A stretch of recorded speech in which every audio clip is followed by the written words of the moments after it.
the race, then if you're allowed to, you stick to your routine.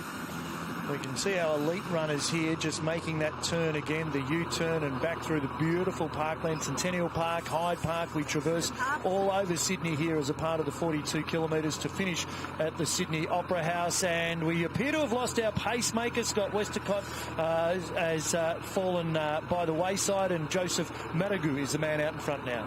Well, as he almost has been from the gun, really. I mean, Scott's been accompanying him, but this man really has decided to push it on all the way, and he's doing a great job. But you get the feeling, though, that the real race is going on behind him, really. Most of the athletes there in that group of about 5 or so have just been watching all the way, seeing what's going on up our front.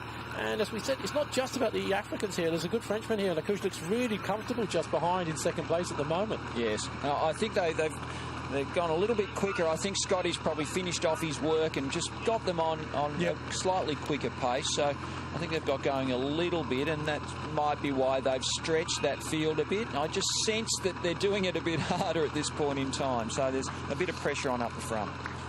Beautiful area they are traversing at this stage. 1:08 travelled so far. This is our lead group of elite runners. But Centennial Park, just 10 minutes from Sydney CBD. Beautiful, 15,000 trees, beautiful flower beds, manicured lawns. It's the birthplace of modern Australia, the Federation Pavilion. The runners will pass by that, marks the spot where Australia was declared a nation in 1901. It extends over 360 hectares, encompasses Centennial, Moore and Queen's Park in there. Some beautiful waterways. Families love getting there. A beautiful picnic can be had, and it is a favourite park of Sydney locals, providing a stunning backdrop for a lazy Sunday just like today. The runners, though, won't be noticing all of that, but we know the Sydney locals and international visitors alike love getting to Centennial Park. Oh, that's fantastic, those aerial shots there of Sydney. We've seen some fantastic side of the city itself, and if you're watching from overseas, I think you'll probably be jumping on the travel guide and trying to get your bookings in to come across to Sydney for this sort of event, because it's absolutely fantastic. It is brilliant, and it is certainly Australia's capital in as far as the Blackmores Sydney Running Festival goes. So even if you're coming here, you don't need to run. You can just come in here and put a picnic rug down in Centennial Park.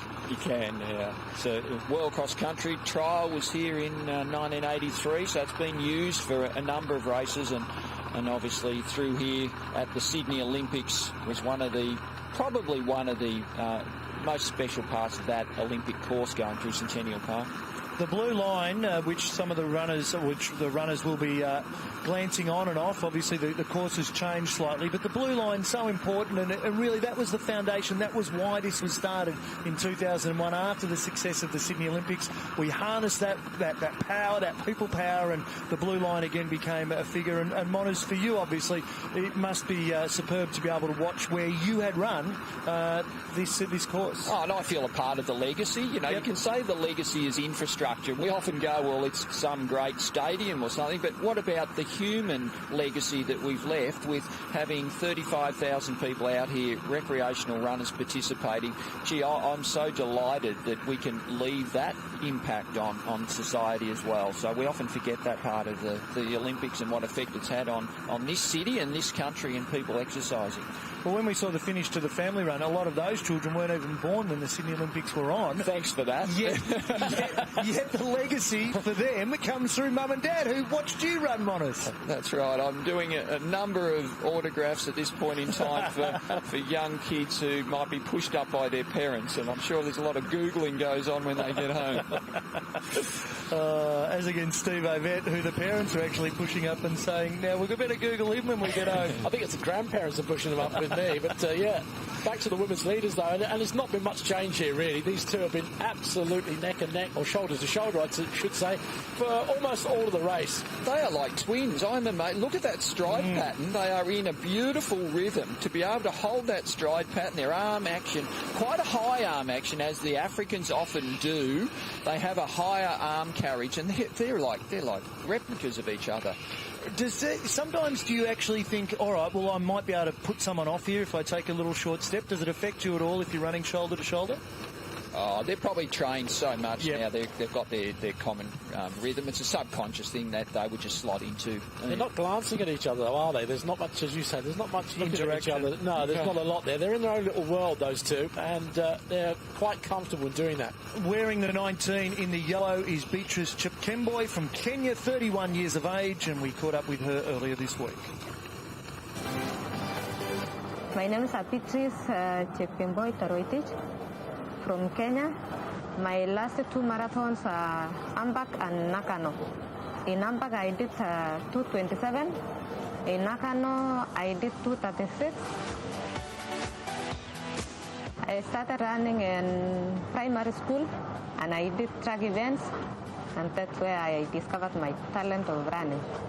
From 5,000 meters I went to 10,000 meters, from 10,000 to 10 kilometers road running, from 10 kilometers to half marathon, from half marathon to marathon.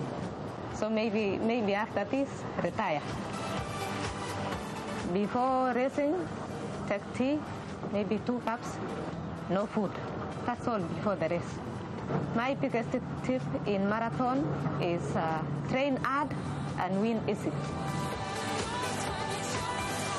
And she says it with a smile on her face, but you know that determination is there for Beatrice. When she talks about the 10K, she was the 1999 Kenyan Junior 10,000 metre champion, and her time for the 10K, the best one, 33.45.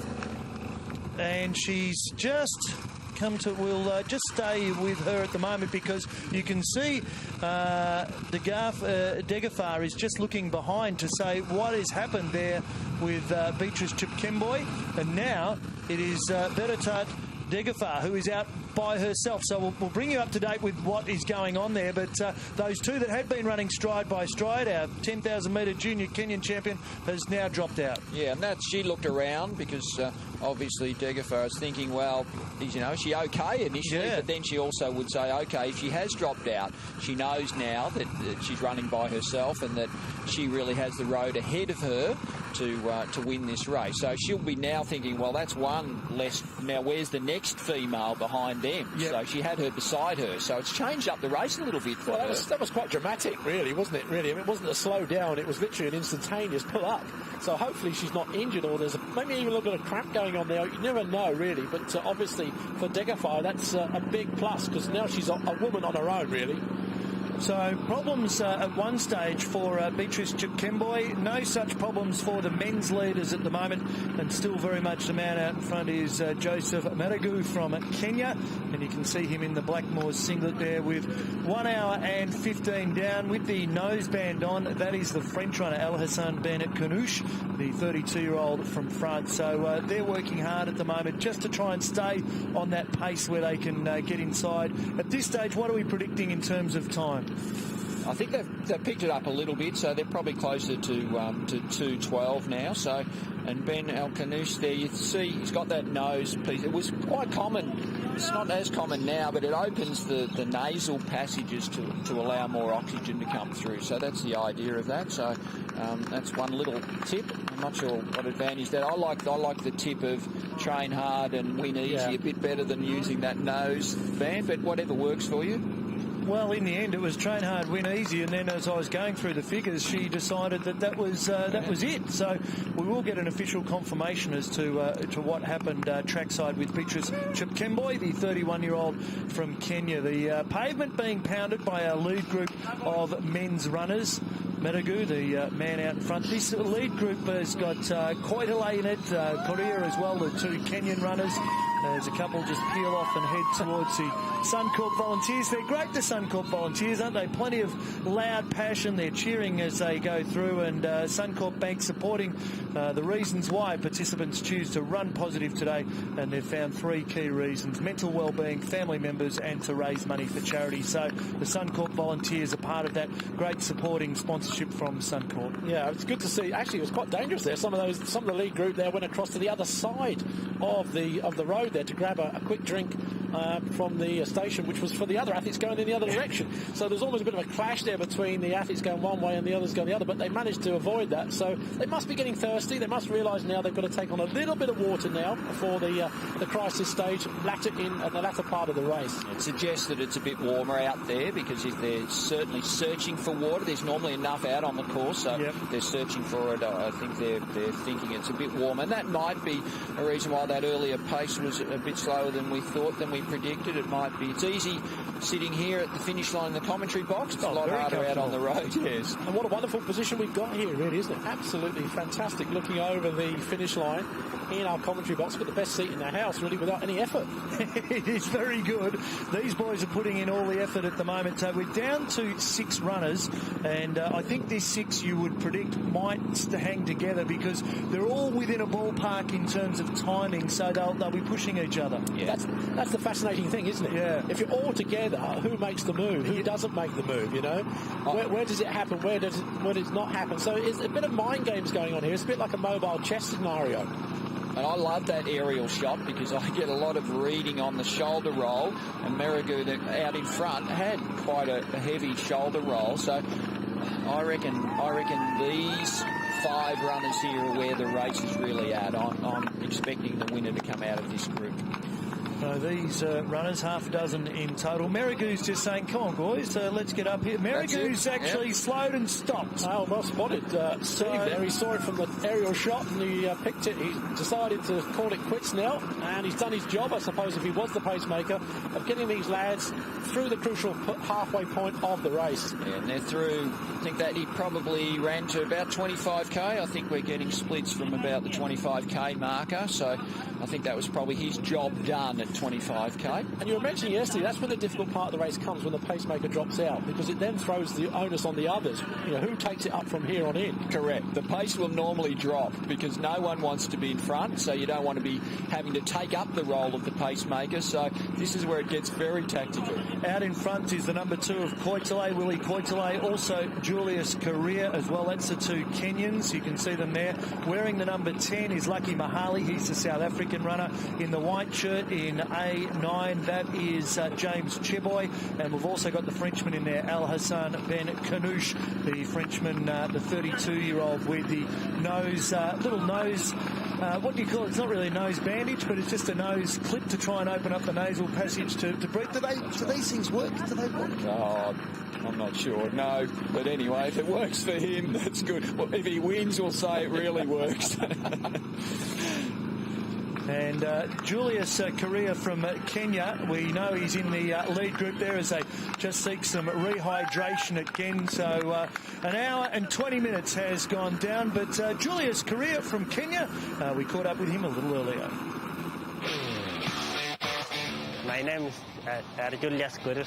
I come from Kenya, and this is my first time to be here in Sydney. I have run 5 marathons. My best time is 2 hours, 9 minutes, 13 seconds. To me, I started running when I was young. It was a talent, because we used to run when we are still young boys. We compete in schools, high school. We ran up to national level. I used to run 5,000 meters and 10,000. And after that, so I trained, I go for my first marathon, and I did well. So I see marathon was my favorite race. My first time to be here in Sydney, and I want to run a good race.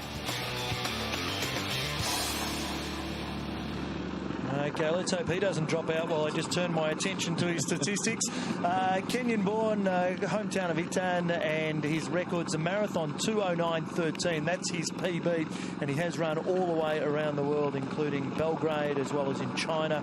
And he will be looking for podium, if not number 1 on the podium, and $10,000 up for grabs for the winner of the Blackmores Sydney Running Festival Marathon. As we go back to the women's leaders, and it is just the one at this stage with Patrice Chepkemboy just dropping out only a couple of minutes ago, and now it's Biratat Degefa, and she is wearing the number 14. So that's the way it stands in the women's side of things, with Biratat Degefa from Ethiopia in the number 14. This is the Blackmores Sydney Running Festival.